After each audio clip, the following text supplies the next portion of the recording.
आइए सुनते हैं कृष्णचंद्र की लिखी कहानी जामुन का पेड़। रात को बड़े जोर का झक्कड़ चला। सेक्रेटेरिएट के लॉन में जामुन का एक पेड़ गिर पड़ा। सुबह को जब माली ने देखा तो उसे पता चला कि पेड़ के नीचे एक आदमी दबा पड़ा है। माली दौड़ा दौड़ा चपरासी के पास गया। चपरासी दौड़ा दौड़ा क्लर्क के पास गया। क्लर्क दौड़ा दौड़ा सुपरिटेंडेंट के पास गया। सुपरिटेंडेंट दौड़ा दौड़ा बाहर लॉन में आया और मिनटों में गिरे हुए पेड़ के नीचे दबे हुए आदमी के चारों ओर भीड़ इकट्ठी हो गई। बेचारा जामुन का पेड़ कितना फलदार था, एक क्लर्क ने बोला, और इसकी जामुनें कितनी रसीली होती थी। मैं फलों के मौसम में झोली भरकर ले जाता था। मेरे बच्चे इसकी जामुनें कितनी खुशी से खाते थे। मगर ये आदमी, हाँ ये आदमी पता नहीं जिंदा है कि मर गया। मर गया होगा। इतना भारी पेड़ जिसकी पीठ पर गिरे वो बच कैसे सकता है भला? नहीं, मैं जिंदा हूं। दबे हुए आदमी ने बड़ी कठिनता से कराहते हुए कहा, जिंदा है? पेड़ को हटाकर इसे जल्दी से निकाल लेना चाहिए। माली ने सुझाव दिया।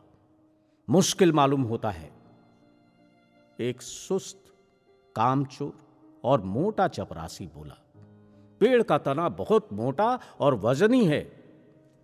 क्या मुश्किल है?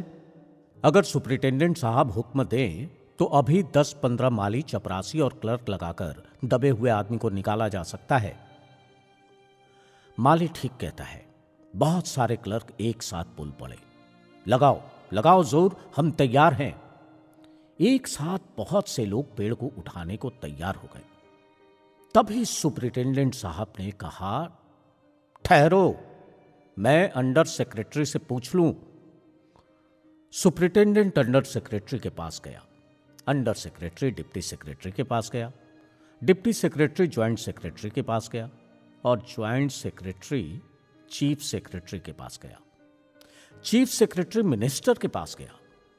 मिनिस्टर ने चीफ सेक्रेटरी से कुछ कहा। चीफ सेक्रेटरी ने ज्वाइंट सेक्रेटरी से कुछ कहा। ज्वाइंट सेक्रेटरी ने डिप्टी सेक्रेटरी से कहा और डिप्टी सेक्रेटरी ने अंडर सेक्रेटरी से कहा। फाइल चलती रही। इसी में आधा दिन बीत गया। दोपहर के खाने पर दबे हुए आदमी के चारों ओर बहुत भीड़ इकट्ठी हो गई थी। लोग तरह तरह की बातें कर रहे थे और कुछ मनचले क्लर्कों ने इस समस्या को खुद ही सुलझाना चाहा। वे हुकूमत के फैसले का इंतजार किए बिना पेड़ को अपने आप हटा देने का निश्चय कर रहे थे कि इतने में सुपरिटेंडेंट फाइल लिए लिए भागा और आते ही बोला, हम लोग खुद इस पेड़ को नहीं हटा सकते हैं। हम लोग व्यापार विभाग से संबंधित हैं और ये पेड़ की समस्या है जो कृषि विभाग के अधीन है।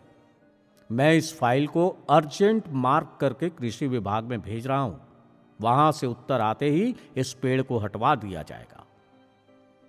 दूसरे दिन कृषि विभाग से उत्तर आया कि पेड़ व्यापार विभाग के लॉन में गिरा है, इसलिए इस पेड़ को हटवाने या न हटवाने की जिम्मेदारी व्यापार विभाग पर पड़ती है। यह उत्तर पढ़कर व्यापार विभाग को गुस्सा आ गया। उन्होंने फौरन लिखा कि पेड़ों को हटवाने या न हटवाने की जिम्मेदारी कृषि विभाग पर लागू होती है। व्यापार विभाग का इससे कोई संबंध नहीं है। दूसरे दिन भी फाइल चलती रही।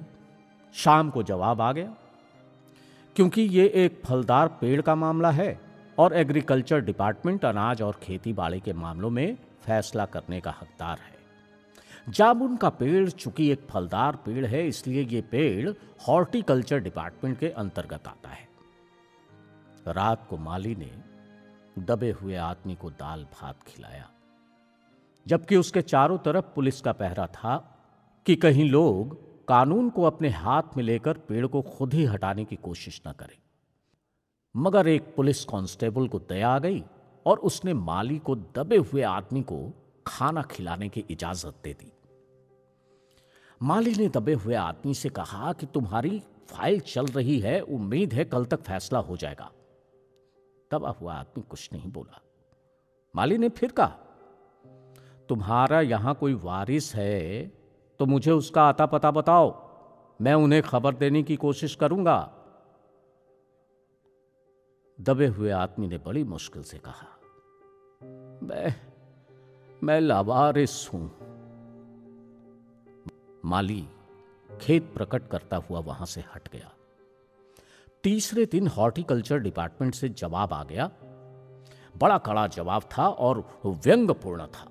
हॉर्टिकल्चर डिपार्टमेंट का सेक्रेटरी साहित्य प्रेमी आदमी जान पड़ता था। उसने लिखा, आश्चर्य है, इस समय जब हम पेड़ लगाओ स्कीम ऊंचे स्तर पर चला रहे हैं, हमारे देश में ऐसे सरकारी अफसर मौजूद हैं जो पेड़ों को काटने का सुझाव देते हैं, और वो भी एक फलदार पेड़ को, और वो भी जामुन के पेड़ को, जिसके फल जनता बड़े चाव से खाती है। हमारा विभाग किसी हालत में इस फलदार वृक्ष को काटने की इजाजत नहीं दे सकता। अब क्या किया जाए? इस पर एक मनचले ने कहा, अरे भाई, अगर पेड़ काटा नहीं जा सकता तो इस आदमी को ही काट कर निकाल लिया जाए। ये देखिए, अगर इस आदमी को ठीक ठीक बीच से यानी धड़ से काटा जाए तो आधा आदमी इधर से निकल आएगा, आधा आदमी उधर से बाहर आ जाएगा और पेड़ वहीं का वहीं रहेगा। मगर इससे तो मैं मर जाऊंगा, दबे हुए आदमी ने आपत्ति प्रकट करते हुए कहा। यह भी ठीक कहता है। आदमी को काटने वाली युक्ति प्रस्तुत करने वाले ने भरपूर विरोध किया। आप जानते नहीं हैं, आजकल प्लास्टिक सर्जरी कितनी उन्नति कर चुकी है। अगर इस आदमी को बीच में से काट कर निकाल लिया जाए तो प्लास्टिक सर्जरी से धड़ के स्थान से इस आदमी को फिर से जोड़ा जा सकता है। इस बार फाइल को मेडिकल डिपार्टमेंट भेज दिया गया। मेडिकल डिपार्टमेंट ने फौरन एक्शन लिया और जिस दिन फाइल उनके विभाग में पहुंची, उसके दूसरे ही दिन उन्होंने अपने विभाग का सबसे योग्य प्लास्टिक सर्जन छानबीन के लिए भेज दिया।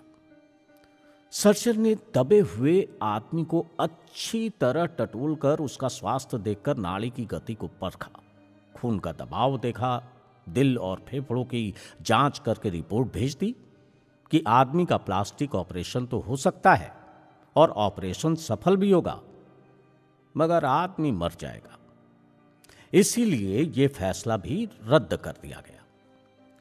रात को माली ने दबे हुए आदमी के मुंह में खिचड़ी डालते हुए उसे यह बताया कि अब मामला ऊपर चला गया है और सुना है कि कल सेक्रेटेरिएट के सारे सेक्रेटरियों की मीटिंग होगी, उसमें तुम्हारा केस रखा जाएगा और उम्मीद है कि सब काम ठीक हो जाएगा। दबा हुआ आदमी एक आह भरकर धीरे से बोला, ये तो माना कि तगाफुल न करोगे, लेकिन खाक हो जाएंगे हम तुमको खबर होने तक।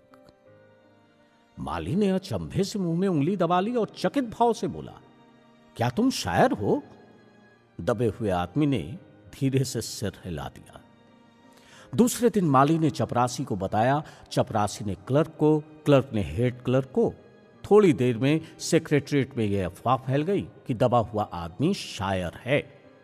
लोगों का झुंड शायर को देखने के लिए उमड़ पड़ा। इसकी चर्चा शहर में भी फैल गई और शाम तक गली गली से शायर जमा होने शुरू हो गए।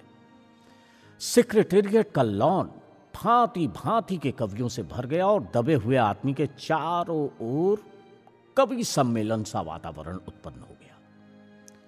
सेक्रेटेरिएट के कई क्लर्क और अंडर सेक्रेटरी तक, जिन्हें साहित्य और कविता से लगाव था, रुक गए। कुछ शायर दबे हुए आदमी को अपनी कविताएं और दोहे सुनाने लगे। कई क्लर्क उसको अपनी कविता पर आलोचना करने को मजबूर करने लगे। जब यह पता चला कि दबा हुआ आदमी एक कवि है, तो सेक्रेटेरिएट की सब कमेटी ने फैसला किया कि चूंकि दबा हुआ आदमी एक कवि है, इसलिए इस फाइल का संबंध न एग्रीकल्चर डिपार्टमेंट से है, न हॉर्टिकल्चर डिपार्टमेंट से है, बल्कि सिर्फ कल्चरल डिपार्टमेंट से है। कल्चरल डिपार्टमेंट से अनुरोध किया गया कि जल्द से जल्द मामले का फैसला करके अभागे कवि को इस फलदार पेड़ से छुटकारा दिलाया जाए। फाइल कल्चरल डिपार्टमेंट के अनेक विभागों से गुजरती हुई साहित्य अकादमी के सेक्रेटरी तक पहुंची। बेचारा सेक्रेटरी उसी समय अपनी गाड़ी में सवार होकर सेक्रेटेरिएट पहुंचा और दबे हुए आदमी से इंटरव्यू लेने लगा। तुम कवि हो? जी हां। किस उपनाम से शोभित हो? ओस। ओस? सेक्रेटरी जोर से चीखा, क्या तुम वही ओस हो जिसका गद्य संग्रह ओस के फूल अभी हाल ही में प्रकाशित हुआ है? दबे हुए कवि ने हुंकार में सिर हिलाया। क्या तुम हमारी अकादमी के मेंबर हो? नहीं। आश्चर्य है, सेक्रेटरी जोर से चीखा। इतना बड़ा कवि, ओस के फूल का लेखक और हमारी अकादमी का मेंबर नहीं है? उफ, कैसी भूल हो गई हमसे। कितना बड़ा कवि और कैसी अंधेरी गुमनामी में दबा पड़ा है। अरे गुमनामी में नहीं, एक पेड़ के नीचे दबा पड़ा हूं। कृपया मुझे इस पेड़ के नीचे से निकालिए, अभी बंदोबस्त करता हूं।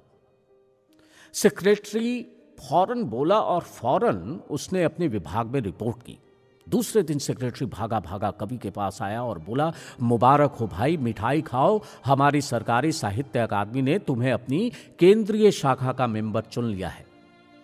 ये लो चुनाव पत्र। मगर मुझे इस पेड़ के नीचे से तो निकालो, दबे हुए आदमी ने कराह कर कहा। उसकी सांस बड़ी मुश्किल से चल रही थी और उसकी आंखों से मालूम होता था कि वो घोर पीड़ा और दुख में पड़ा है। ये हम नहीं कर सकते, और जो हम कर सकते थे वो हमने कर दिया है। बल्कि हम तो यहां तक कर सकते हैं कि अगर तुम मर जाओ तो तुम्हारी बीवी को वजीफा दिला सकते हैं। अगर तुम दरखास्त दो तो हम वो भी कर सकते हैं। मैं अभी जीवित हूं, मुझे जिंदा रखो। सरकारी साहित्य अकादमी का सेक्रेटरी हाथ मलते हुए बोला, हमारा विभाग भाई सिर्फ कल्चर से संबंधित है।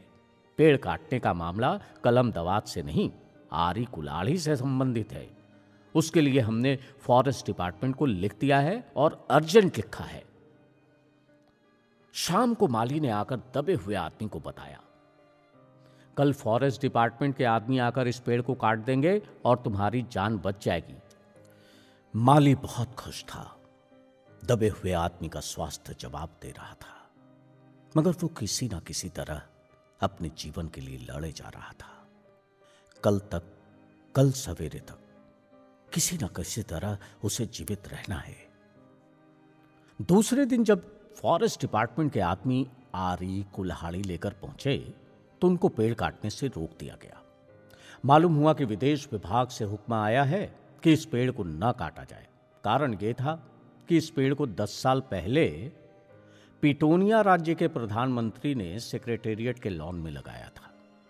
अब अगर ये पेड़ काटा गया तो इस बात का काफी अंदेशा था कि पिटोनिया सरकार से हमारे संबंध सदा के लिए बिगड़ जाएंगे। मगर एक आदमी की जान का सवाल है। एक क्लर्क चिल्लाया। दूसरी ओर 2 राज्यों के संबंधों का सवाल है। दूसरे क्लर्क ने पहले क्लर्क को समझाया, और यह भी तो समझो कि पिटोनिया सरकार हमारे राज्य को कितनी सहायता देती है। क्या हम उनकी मित्रता की खातिर एक आदमी के जीवन का भी बलिदान नहीं कर सकते? कवि को मर जाना चाहिए, निसंदेह। अंडर सेक्रेटरी ने सुपरिटेंडेंट को बताया, आज सवेरे प्रधानमंत्री दौरे से वापस आ गए हैं। आज 4 बजे विदेश विभाग इस पेड़ की फाइल उनके सामने पेश करेगा। जो वो फैसला देंगे वही सबको स्वीकार होगा। शाम के 5 बजे स्वयं सुपरिटेंडेंट कवि की फाइल लेकर उसके पास आया। सुनते हो?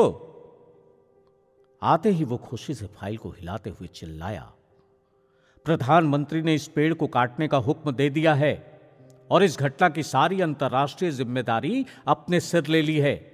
कल ये पेड़ काट दिया जाएगा और तुम इस संकट से छुटकारा हासिल कर लोगे। सुनते हो? आज तुम्हारी फाइल पूर्ण हो गई। मगर कवि का हाथ ठंडा था। आंखों की पुतलियां निर्जीव और चींटियों की एक लंबी बात उसके मुंह में जा रही थी। उसके जीवन की फाइल भी पूर्ण हो चुकी थी।